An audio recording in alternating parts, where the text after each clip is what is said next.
Jose Mari Chan hindi akalaing magiging tinaguri ang Mr. Christmas, hinahanap ang ibang gumawa ng kanyang memes. I tried to find out, but unsuccessful. Except that there was one that was quite irreverent. Oh, all right. You don't mind if I tell you? It No, was I don't irreverent mind. because it...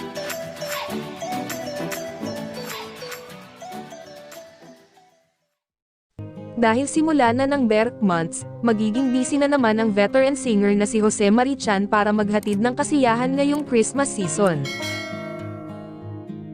Siya rin ay tinagurian na King of Pinoy Christmas Music. Naging simbolo na ng Pasko sa Pilipinas ang legendary singer na si Jose Mari Chan kaya binansagan siyang Mr. Christmas. Ilang araw bago sumapit ang unang araw ng Setyembre, isa siya sa inaabangan kaya nagkalat na ang mga meme sa social media tungkol sa kanyang pagsilip na hudyat ng pagdating ng espesyal na okasyon ipinagdiriwang ng buong mundo. Kaya naman nakasanayan na ng mga Pinoy ang gumawa ng memes tungkol sa kanya at ipino-post sa social media.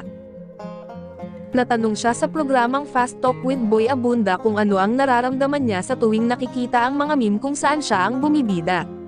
Hindi raw niya alam kung ano ang magiging reaksyon noong simula at naisip pang hanapin ang gumawa nito pero hindi siya nagtagumpay. I was so confused as to how to react to that and I never know who it was that created those memes. I've tried to find out but was unsuccessful. So until now I still don't know who made those memes. Natutuwa naman daw siya sa mga ito tuwing Pasko pero may isang meme raw na hindi niya nagustuhan. Natutuwa ako, except that there was one that was quite irreverent.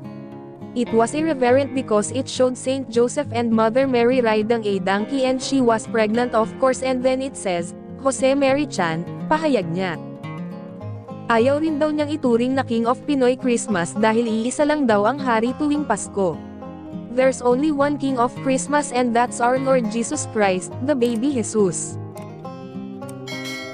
Tila hindi kasi kumpleto ang Pasko sa Pilipinas kapag hindi maririnig at hindi kakantahin mula Setyembre hanggang Enero ang Christmas in Our Hearts. Kasama ang Christmas in Our Hearts sa pampitong studio album at kauna-unahang Christmas album ni Jose Mari Chan na inilabas ng Universal Records noong November 17, 1990. Mahihirapan na talaga sigurong makalimutan ng mga Pinoy si Jose Mari at talagang naging tatak na siya ng Paskong Pinoy.